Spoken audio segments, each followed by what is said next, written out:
Welcome to plant diet recipes viewers and friends. இன்றைக்கி நம்ம பார்க்க போகிறது வந்து முள்ளங்கி கூட்டு தான் பார்க்க போகிறோம். இதுக்கு ஒரு அரை ஸ்பூன் கடுகு, ஒரு ஸ்பூன் சீரகம், ஒரு ஸ்பூன் வந்து உளுத்தம்பருப்பு, ஒரு ஸ்பூன் வந்து கடலைப்பருப்பு, கூட 2 அக்ரூட்டும் கொஞ்சம் ஒரு 5 திராட்சையும் ஆட் பண்ணியிருக்கேன்.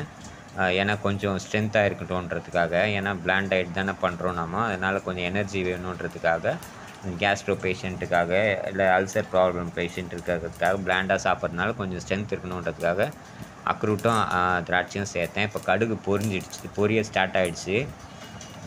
மீன்வைல் எல்லாருமே என் சேனலை சப்ஸ்கிரைப் பண்ணுங்கள், லைக் பண்ணுங்கள், ஷேர் பண்ணுங்கள். உங்கள் ஃப்ரெண்ட்ஸு அண்ட் ரிலேட்டிவ்ஸ்க்கும் இதை ஷேர் பண்ணிவிட்டு அவங்களையும் சப்ஸ்கிரைப் பண்ண சொல்லுங்கள். Thank you viewers. இப்போ வந்து நல்ல பெரிய சைஸ் தக்காளியாக ஒரு தக்காளி எடுத்திருக்கேன். அதை கட் பண்ணி போட்டுட்டு இப்போ ஃபஸ்ட்டு அதை வதக்கிக்கலாம். மீடியம் ஃப்ளேமில் வச்சு வதக்கிக்கங்க ஃப்ரெண்ட்ஸ். மீன்வைல் தக்காளி வதங்கிடுச்சு. தக்காளி வதங்கின உடனே வந்து நம்ம ஒரு கப்பில் ஒரு துவரம்பருப்பு ஊற வச்சுருக்கேன். ஒரு கப் அளவுக்கு துவரம்பருப்பு நல்லா 3-4 டைம்ஸ் வாஷ் பண்ணி வச்சுருக்கேன். அந்த துவரம்பருப்பையும் ஆட் பண்ணிக்கலாம். தக்காளி வதக்கிறது வந்து நான் கட் பண்ணி தான் எடிட் பண்ணி தான் போட்டிருக்கேன் உங்களுக்கு. ஏன்னா ரொம்ப நேரம் லென்த்தாக வேண்டாம் வீடியோன்றதுனால. தக்காளி நல்லா வதங்கினதுக்கப்புறமா துவரம்பருப்பை நீங்கள் ஆட் பண்ணிக்கணும். உங்களுக்கு தேவைன்னா நீங்கள் பச்சை பருப்பும் ஆட் பண்ணி செஞ்சுக்கலாம். அப்படி இல்லைன்னா கடலைப்பருப்பு கூட ஆட் பண்ணி செஞ்சுக்கலாம். மீன்வைல் வந்து உங்களுக்கு வந்து இந்த மாதிரி கொஞ்சம் காரம் மற்றது எல்லாமே ஒத்துக்குன்ற பட்சத்தில் கடுகு தாளித்ததுக்கப்புறமா கொஞ்சம் வெங்காயம் போட்டுட்டு வெங்காயத்தை வதக்கிக்கிங்க. வதக்கினதுக்கப்புறமா இஞ்சி பூண்டு பேஸ்ட்டு போட்டு அதையும் வதக்கிக்கிங்க. அது வதங்கினதுக்கப்புறமா ஒரு பிஞ்ச் ஆஃப் மஞ்சள்தூள் சேர்த்துக்கிட்டு ஒரு கொஞ்சமாக லிமிட்டடாக உங்களுக்கு காரம் ஒத்துக்குன்ற பட்சத்தில் ஒரு பச்சை மிளகாவை கீறி அந்த பச்சை மிளகாவையும் போட்டு நல்லா வதக்கிக்கிங்க. வதக்கினதுக்கப்புறம் தக்காளி போட்டு தக்காளியை வதக்கிக்கிங்க. இப்போ நம்ம பருப்பு போட்டதுக்கப்புறமா ஒரு நெல்லிக்காய் ஆட் பண்ணியிருக்கேன் நான். ஒரு நெல்லிக்காய், கொஞ்சம் ஒரு அரை முருங்கைக்காய் கட் பண்ணி அதையும் வாஷ் பண்ணி போட்டிருக்கேன். அப்புறமா ஒரு 3 முள்ளங்கி கட் பண்ணி சின்ன சைஸ் முள்ளங்கி 3 கட் பண்ணி அதையும் நான் போட்டிருக்கேன் வாஷ் பண்ணிவிட்டு.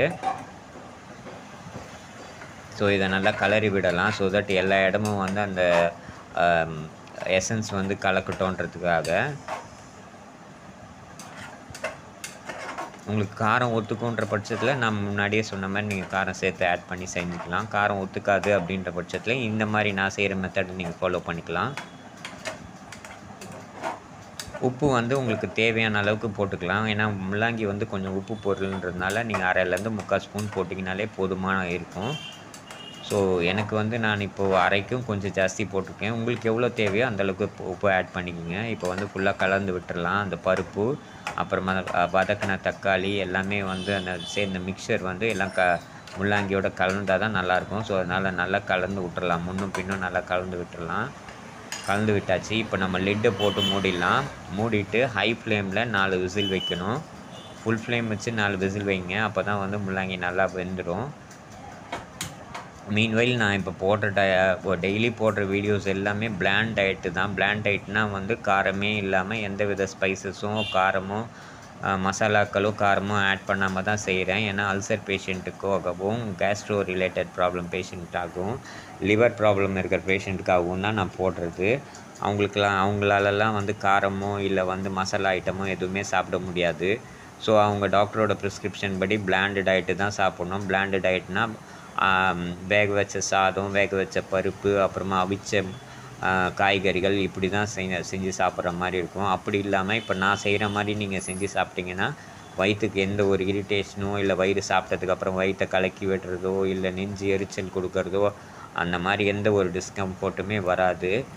மீன்வைல் உங்கள் வயிற்றுக்கு ரொம்ப சேஃப் அண்ட் செக்யூராக இருக்கும். நீங்கள் அல்சர் பேஷண்ட்டாக இருக்கும்போது இல்லை கேஸ்ட்ரோ ப்ராப்ளம் இருக்க பேஷண்ட்டாக இருக்கும்போது லிமிட்டடான காரம் ஸ்பைசஸ் யூஸ் பண்ணிங்கன்னா நல்லது. இல்லை டோட்டலாகவே அவாய்ட் பண்ணிட்டீங்கனாலும் நல்லது. இப்போ 4 விசில் வந்துருச்சு. இப்படி தான் இருக்கும். 4 விசில் வந்ததுக்கப்புறமா நான் தேவையான அளவுக்கு உப்பு ஆட் பண்ணுறேன். உங்களுக்கும் தேவையான அளவுக்கு நீங்கள் உப்பு ஆட் பண்ணிங்க. உப்பு வந்து உங்களோட ப்ரிஃபரபிள் சாய்ஸ் தான். உங்களுக்கு எவ்வளோ தேவையோ அவ்வளோ ஆட் பண்ணிக்கோங்க.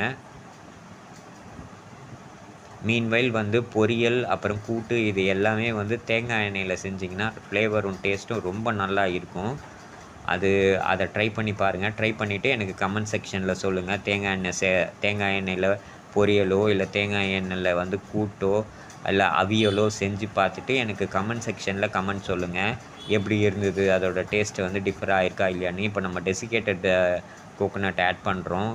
யூஸ்வலாக வந்து கூட்டுக்கு வந்து டெசிகேட்டட் கோகோனட் ஆட் பண்ணிங்கன்னா இன்னும் கூட ஃப்ளேவர் நல்லா எடுத்து கொடுக்கும். ஸோ அதனால தான் நான் டெசிகேட்டட் கோகோனட் எப்போவுமே கூட்டு பண்ணும்போது ஆட் பண்ணுறது. ஒரு 4 to 5 spoons of desiccated coconut add பண்ணுங்கள். மீன்வைல் டெசிகேட்டட் கோகோனட் யூஸ் பண்ணும்போது வந்து தண்ணி கை வச்சுக்கிட்டோ கை வந்து நல்லா வந்து ட்ரையாக இருக்கும்போது தான் அதை தொட்டு ஓப்பன் பண்ணி போடணும். மீன்வைல் ஸ்பூனில் தொட்டு அதில் போட்டிங்கன்னா கூட நீங்கள் தக்காளி இல்லை புளி கரைச்சிட்டு அதை டைரெக்டாக தொடவும் முடியாது. ஸோ அதனால் மேக்ஸிமம் ஸ்பூன் இல்லாமல் அப்படியே கொண்டுற மாதிரி ஒரு கண்டெய்னரில் போட்டுக்குங்க. அதுதான் மேக்ஸிமம் நல்லாயிருக்கும். அப்போ தான் அந்த டெசிகேட்டட் கோகோனட் வந்து கெடாமல் இருக்கும். இல்லைனா பூர்ணம் குத்தா மாதிரி மஞ்சள் கலரில் ஆகி போயிடும். ஸோ டெசிகேட்டட் கோகோனட்னா காஞ்ச தேங்காய் தூள் வந்து எல்லா சூப்பர் மார்க்கெட்லேயும் கிடைக்கும். அதுதான் அந்த டெசிகேட்டட் கோகோனட்ன்றது. இல்லைன்னா உங்களுக்கு நார்மல் கோகோனட் வச்சு பண்ணணும்னு நினச்சிங்கன்னா நார்மல் கோகோனட் உங்களுக்கு எவ்வளோ தேவையோ அந்த கோகோனட்டை ஒரு மிக்ஸி ஜாரில் போட்டுட்டு கொஞ்சம் வந்து கசகசா கொஞ்சம் வந்து சீரகமும் ஆட் பண்ணி நல்லா அரைச்சிட்டு இதில் கலந்து போட்டிங்கன்னா இன்னும் கூட நல்லா இருக்கும். இப்போ வந்து அந்த டெசிகேட்டட் கோகோனட்டை நம்ம நல்லா கலந்து விட்டுட்டோம். கொஞ்சம் தண்ணியாக இருக்க மாதிரி இருக்குது. நம்ம தண்ணியை வந்து சுண்ட வச்சிடலாம். மீன்வைல் வந்து முள்ளாங்கி வந்து தண்ணி பொருள் தான். வேக வைக்கும் போதும் பார்த்தீங்கன்னா நீங்கள் அந்த ஃபஸ்ட் ரவுண்ட் நம்ம வேக வச்சோம் இல்லைங்களா, அப்போ வேக வைக்கும் போதும் பார்த்தீங்கன்னா லிமிட்டடாக தண்ணி பிடிச்சிங்கன்னா கொஞ்சம் நல்லாயிருக்கும். கொஞ்சம் அளவுக்கு அதிகமாக தண்ணி பிடிச்சிங்கன்னா அப்புறமா அது வந்து உங்களுக்கு அதை வற்றுறதுக்கே ரொம்ப டைம் எடுக்கும். மீன்வைல் வந்து நீங்கள் வந்து அந்த கொதிச்சுட்டே இருக்கும்போது இந்த மாதிரி கிளறி விட்டிங்கன்னா உங்களுக்கு வந்து அது அடி பிடிக்காமல் இருக்கும். மீன்வைல் முள்ளாங்கி எல்லாமே ரொம்ப தண்ணி பொருள் தான். அது உடம்புக்கும் ரொம்ப நல்லது. நெல்லிக்காய் நான் ஏன் ஆட் பண்ணேன்னா லிவருக்கு ரொம்ப நல்லது. நெல்லிக்காய், புதினா இந்த மாதிரி ஐட்டம்லாம் வந்து ரொம்ப லிவருக்கு நல்லது. லிவர் டேமேஜ் ஆன பேஷண்ட்லாம் நெல்லிக்காவும் இல்லை புதினாவும் அடிக்கடி வந்து சாப்பாட்டில் சேர்த்துக்கினா லிவரை வந்து அது மறுபடியும் லிவர் டேமேஜ் ஆன லிவரை வந்து மறுபடியும் வந்து அது செயலுக்கு கொண்டு வரும். அது வந்து ரிஜுனிவேஷன் சொல்லுவாங்க. அந்த ரீஜினுவேட் பண்ணி விட்டுடும். நெல்லிக்காய் கூட பார்த்திங்கன்னா பெரிய சைஸ் நெல்லிக்காய் சாப்பிட்லாம். எவ்வளோ நெல்லிக்காய் சாப்பிட்றீங்களோ அவ்வளோக்கு நல்லது. ஸோ ஒரு நெல்லிக்காய் நான் போட்டிருக்கேன். உங்களுக்கு வேணும்னா நீங்கள் 2 இல்லை 3 கூட ஆட் பண்ணிக்கலாம். டேஸ்ட் நல்லா தான் வரும். மீன்வைல் இந்த வீடியோ ரெக்கார்ட் பண்ணும்போது நான் இந்த கூட்டை வந்து சாப்பிட்டுட்டேன். ரொம்ப நல்லா இருக்குது. ஸோ நீங்களும் சாப்பிட்டுட்டு உங்களோட கமெண்ட்ஸ் அண்ட் ஃபீட்பேக்ஸ் எப்படி இருக்குதுன்னு சொல்லுங்கள். மீன்வைல் வந்து இறக்கிறதுக்கு முன்னாடி கருவேப்பிலை கொத்தமல்லி போட்டுட்டு இறக்கிட்டு ஆஃப் பண்ணிவிடுங்க. அப்படி போட்டிங்கன்னா கடைசி நேரத்தில் போட்டிங்கன்னா உங்களுக்கு டேஸ்ட் அண்ட் ஃப்ளேவர் நல்லா இருக்கும். ஸோ இந்த ப்ரிப்ரேஷன் எப்படி இருக்குதுன்னு நீங்கள் செஞ்சு பார்த்துட்டு எனக்கு கமெண்ட் செக்ஷனில் கமெண்ட் சொல்லுங்கள். ஸோ தட் உங்கள் கமெண்ட் மூலமாக தான் எனக்கு இன்னும் கொஞ்சம் மோட்டிவேஷ்னலாக இருக்கும். நான் போடுற வீடியோஸை வந்து உங்கள் ஃப்ரெண்ட்ஸ்லேயோ இல்லை ரிலேட்டிவ் சர்க்கிள்லையோ யாருக்கு அல்சர் இருந்தாலும் அவங்களுக்கு வந்து இந்த வீடியோஸை ஷேர் பண்ணுங்கள். ஸோ தட் அவங்க இதை பார்த்து இப்படி இந்த மாதிரி டயட்ஸ் எல்லாம் வந்து கூட ஃபாலோ பண்ணலாம். இது அவங்களுக்கு ரொம்ப வந்து ஒரு ஹாப்பினஸை கொடுக்கும். அதுதான் மெயின் மோட்டோ எனக்கு நான் இந்த டைப் ஆஃப் வீடியோஸ் போடுறதே. ஏன்னா வந்து அவங்க பிளாண்டாக சாப்பிட்டு ரொம்ப போர் அடித்து போயிருப்பாங்க. வாழ்க்கையே வந்து ரொம்ப கஷ்டமான சிச்சுவேஷனில் இருப்பாங்க. ஸோ அதனால் இந்த மாதிரி டிஃப்ரெண்ட்டாக ட்ரை பண்ணி அவங்க சாப்பிட்டாங்கன்னா அவங்களுக்கும் ஒரு மன திருப்தியாக இருக்கும்.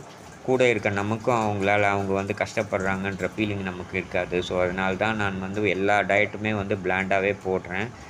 எனக்கும் கூட வந்து அல்சர் ப்ராப்ளமும் இருக்குது, கேஸ்ட்ரோ ப்ராப்ளமும் இருக்குது. ஸோ அதனால தான் நான் சாப்பிட்றதும் பிளாண்டு டயட் தான் சாப்பிடுவேன். ஸோ அதனால தான் இந்த மாதிரி நான் சாப்பிட்ற டயட்டே வந்து வீடியோஸாக போஸ்ட் பண்ணணுன்ற ஒரு ஐடியா வந்து நான் இப்போ ஒரு மாதமாக போஸ்ட் பண்ணிகிட்ருக்கேன். அடிக்கடி இந்த மாதிரி குக்கரை வந்து கலந்து விட்டுக்குங்க. ஸோ தட் அப்போது அடி பிடிக்காமல் இருக்கும். இப்படி நல்லா கலந்து விட்டுக்கிட்டீங்கன்னா உங்களுக்கு வந்து அந்த முள்ளாங்கியும் உடையாது. முள்ளாங்கி, முருங்காய், இதுவும் நெல்லிக்காய் இது எதுவுமே உடையாது. கம்ப்ளீட்டாக நல்லாயிருக்கும். இதுதான் ஃபைனல் லுக்கு அந்த கூட்டோட. தேங்க்யூ.